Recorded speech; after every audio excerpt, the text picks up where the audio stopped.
Hello दोस्तों, स्वागत है आप सभी का मेरे चैनल टमेटो जीएफएक्स में। और आज हम बात करने वाले हैं हमारे अपीयरेंस पैनल और क्विक एक्सपोर्ट सेटिंग्स के बारे में। जैसे कि यहाँ एक एक्सपोर्ट पैनल है हमारे पास जो क्विकली एक्सपोर्ट करने के लिए काम आता है।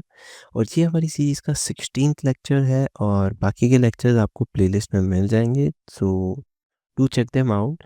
एंड वीडियो आगे स्टार्ट करने से पहले मेरा एक आपसे कंसर्न है कि हमारी इस जर्नी में आप ज़्यादा से ज़्यादा लोगों को ज़रूर जॉइन करवाएँ, क्योंकि ये काफ़ी ज़्यादा हेल्पफुल होगा मेरे लिए भी। And do share these videos to them जो कि रियली ग्राफ़िक डिज़ाइन को सीखना चाहते हैं, ग्राइंड करना चाहते हैं और बेस से लर्न करना चाहते हैं। अभी हम स्टार्टिंग फ़ेज़ में हैं, तो हम साथ में ईज़िली ग्रो कर पाएँगे, you know. So this is the community of Tomato GFX and let's start our today's section. So welcome back to the magical world of Illustrator. और अपीयरेंस पैनल को आप यहाँ देख सकते हैं। एंड उसी के साथ हम एसेट एक्सपोर्ट के पैनल को भी बाहर ले आते हैं। सो ये दो पैनल्स हैं जो हम आज डिस्कस करने वाले होंगे। सो अभी मैं क्विकली इससे अपीयरेंस पैनल को छोटा कर देता हूँ एंड एसेट एक्सपोर्ट पैनल को डिटेल में आपको जल्दी से समझा देता हूँ, क्योंकि ये बहुत ज़्यादा quick, easy and understandable panel है। सो मान लीजिए हमने कुछ शेप क्रिएट करा है एंड उसे हमें सिंपली एक्सपोर्ट करना है। So I be just making some slight adjustment so it looks better on the view. So आप देख सकते हैं हमारे पास एक शेप है जो मुझे एक्सपोर्ट करना है। सो मैं यहाँ पर सिंपली क्लिक करूँगा एंड आप यहाँ पर ऑन द बेस ऐसे सफिक्स ऐड कर सकते हैं जो भी आप चाहें। यहाँ पर मैं सफिक्स के नेम पर टॉम लिख दूँगा, क्योंकि मैं अपने हिसाब से ऐड करना चाहता हूँ। यहाँ पर है स्केल वैल्यू कि आप अपने एसेट को कितना बड़ा एनलार्ज करके एक्सपोर्ट करना चाहते हैं। जैसे कि यहाँ पर आप देख सकते हैं, अगर मैं गाइड्स को ऐड करता हूँ तो गाइड्स यहाँ पर जो शो करेंगे हमें, वो एक एक्चुअल साइज़ होगा हमारी इमेज का। जैसे कि यहाँ पर कुछ 150 आ रहा है, 150 टू 350। सो अगर हम 350 को 150 से माइनस करते हैं तो वो अराउंड आता है 200। And I guess this is it, क्योंकि ये 200 बाई 200 पिक्सल्स का कुछ होगा। एंड अगर इसको हम नॉर्मली एक्सपोर्ट करेंगे तो ये समथिंग ब्लर्ड और कुछ ज़्यादा अप्रोप्रिएट स्केलिंग के साथ इमेज नहीं जनरेट कर रहा होगा। हालाँकि हम और भी स्किल्स ऐड कर सकते हैं और उनके फॉर्मेट्स में हम जेपेग्स, एसवीजी, पीडीएफ और भी ऐड कर सकते हैं। तो मैं यहाँ पे 2 स्किल्स ऐड कर लेता हूँ, एक है एसवीजी, एक है पीएनजी।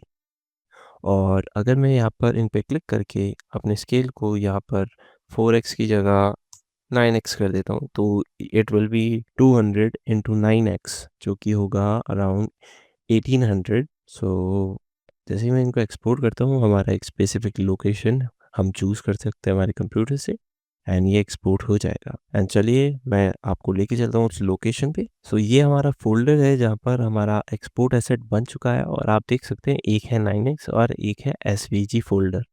सो एसवीजी के अंदर हमारे पास एसवीजी होगा जो कि एकदम वेक्टर फाइल होगा। जो वेक्टर फाइल एक एडिटेबल फाइल होता है, अगर हम इसको इलस्ट्रेटर में लेके आएँ तो एक सिंगल एडिटेबल फाइल होगा जिसको हम कैसे भी एडिट कर सकते हैं विद पाथ्स एंड एवरीथिंग।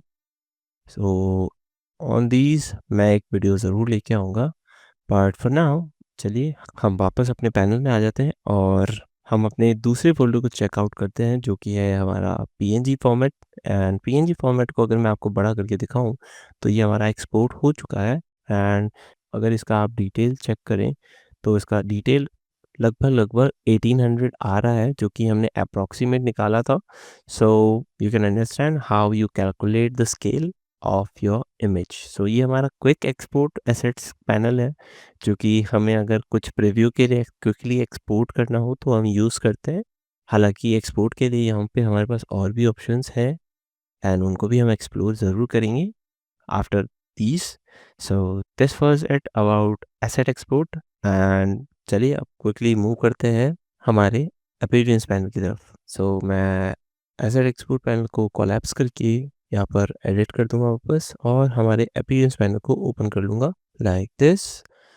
तो आप देख सकते हैं हमारे बाय डिफ़ॉल्ट अगर कोई स्क्वायर है जिसका फिल वाइट है और स्ट्रोक ब्लैक है और मैं इसको चेंज कर दूँ तो भी यहाँ पे चेंज हो ही जाएगा।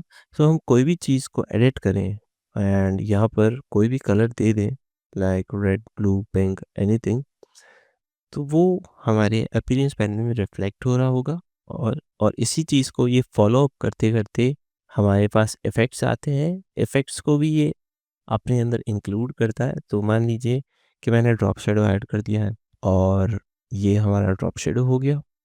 अभी ये मुझे ड्रॉप शैडो प्रॉपर्टी पैनल में दिख रहा है तो मैं यहाँ पे क्लिक करके इसे एडिट कर सकता हूँ, लाइक मुझे इसका लोकेशन चेंज करना हो वगैरह। और मान लीजिए मुझे यहाँ पर एक फेदर भी ऐड करना है, तो मैंने फेदर ऐड कर दिया एंड फेदर मैंने अराउंड 6 या 9 पिक्सल का ऐड कर दिया है, जो कि ऐड हो चुका है बट हमें शो नहीं हो रहा है क्योंकि ये ड्रॉप शैडो की वजह से। अगर ये ड्रॉप शैडो के ऊपर फेदर होता तो हमें ईज़िली शो होता। सो ये हम अपने हिसाब से कस्टमाइज़ कर सकते हैं इन appearance panel only. But for now आप ये समझिए कि फेदर हमारे पास नीचे ही था तो वो इफ़ेक्ट में आ नहीं रहा है क्योंकि वो ड्रॉप शैडो को ही इफ़ेक्ट कर पा रहा है बाहर से। सो आप देख सकते हैं प्रॉपर्टी पैनल में एक आई बन चुका है। सो यहाँ पर ये बता रहा है कि मल्टीपल इफ़ेक्ट अप्लाइड है इस लेयर पे, सो ये प्रॉपर्टी लेयर में शो नहीं हो सकते। आप अपीयरेंस पैनल में सारी डिटेल्स को चेक कर सकते हैं। तो हम अपीयरेंस पैनल में आते हैं तो हमारे पास दोनों इफ़ेक्ट्स यहाँ पर लिस्टेड हैं और हम उनको ड्रैग एंड ड्रॉप करके ऊपर डाउन, अप या डाउन सेट कर सकते हैं और हमारे इफ़ेक्ट्स को कस्टमाइज़ भी कर सकते हैं। सो ये स्टैक्ड इफ़ेक्ट्स कितने भी हो सकते हैं according to your system performance, क्योंकि हम अपने सिस्टम को भी ज़्यादा एग्रेसिव यूज़ पे ना लाएँ क्योंकि ये क्रैश करते हैं काफ़ी ज़्यादा, क्योंकि इफ़ेक्ट्स काफ़ी ज़्यादा रास्टराइज़ होते हैं, मेनली दीज़ इफ़ेक्ट्स। सो आप देख सकते हैं हमारे पास यहाँ पर इफ़ेक्ट लाइन्ड अप है फिल के साथ एंड हम यहाँ पे फिल की जो इफ़ेक्ट्स है वो ड्रैग एंड ड्रॉप करते हैं स्ट्रोक्स के ऊपर, तो एक अलग इफ़ेक्ट क्रिएट हो रहा होगा।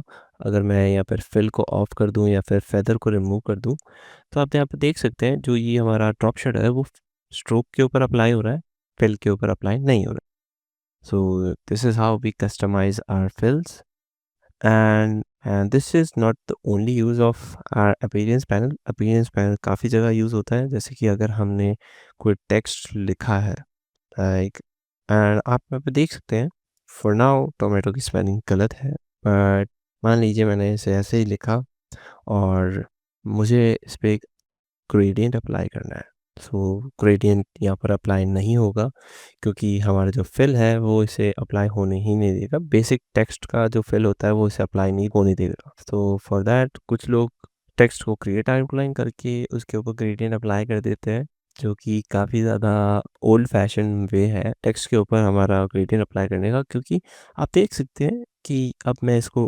री-एंटर करके या फिर री-एडिट नहीं कर सकता हूँ।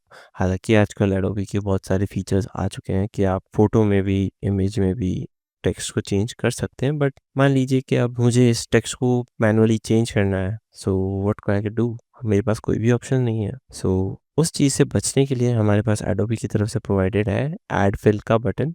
अगर हम ऐड फिल करते हैं जो कि एक एक्स्ट्रा लेयर क्रिएट करता है ऑन एग्जिस्टिंग लेयर, अब इसके ऊपर अगर मैं फिल को अप्लाई करता हूँ तो आप देख सकते हैं यहाँ पर एक ब्लैक सी आउटलाइन आपको दिख रही होगी। अगर मैं आपको ज़ूम इन करके बताऊँ, ज़ूम इन में आपको ये कुछ भी नहीं दिखेगा बट ज़ूम आउट में आपको दिखेगा कि एक ब्लैक सा बैकग्राउंड है। अगर आपको शो आउट हो रहा है, अगर मैं कैरेक्टर्स में जाके इस फिल को नन कर दूँ यहाँ से एंड देन मैं अपने नॉर्मल फिल स्ट्रोक में आऊँ, तो आप देख सकते हैं ये ज़्यादा मच क्लीनर है प्रीवियस वन से। ये बहुत ही कम लोग ही नोटिस करते हैं। सो हमारा अब जो ग्रेडिएंट है वो अप्लाई हो चुका है और मैं अपने टेक्स्ट को एडिट भी कर सकता हूँ विद अप्लाइड ग्रेडिएंट और अपने ग्रेडिएंट को भी एडजस्ट कर सकता हूँ विद अप्लाइड टेक्स्ट।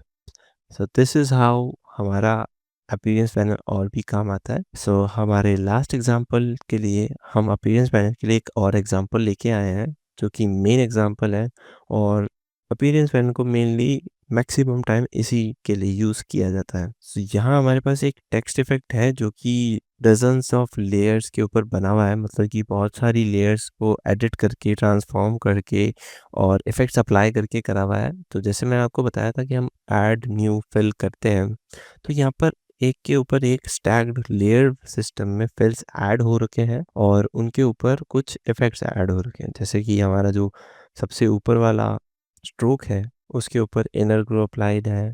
उसके बाद में जो हमारा ये वाला फिल है, ये एक ऑफसेट पाथ और इनर ग्लो के साथ इफेक्टेड है, एंड एक ऊपर सबसे ऊपर वार्म आर्क ऑप्शन है जो कि इसको एक आर्क दे रहा है। ये सारे इफेक्ट्स हम हमारी इफेक्ट सीरीज में पढ़ रहे होंगे इन दिस पैनल, और यहाँ से आप इनको अप्लाई भी कर सकते हैं। बट फॉर नाउ आप ये समझिए कि अपीयरेंस पैनल से हम ऐसे टेक्स्ट इफेक्ट्स क्रिएट कर सकते हैं।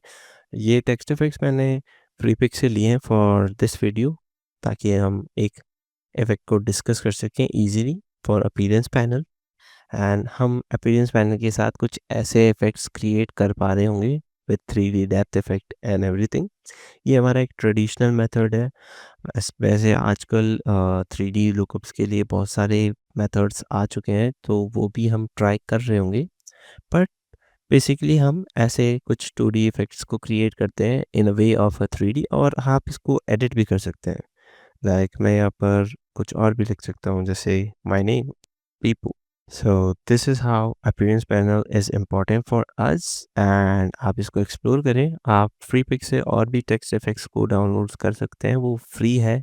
और आप उनको एक्सप्लोर करें कि उन्होंने कैसे कैसे ट्रांसफॉर्मेटिव एबिलिटीज़ अप्लाई करी हैं, और कैसे उनका इम्पैक्ट पड़ रहा है ऑन और टेक्स्ट इफेक्ट। ये शुरुआत में आपके लिए थोड़ा मुश्किल होगा, बट विद टाइम आपको समझ आ जाएगा। सो I'll take a leave and do share these videos to them who need to start their Illustrator or graphic design journey.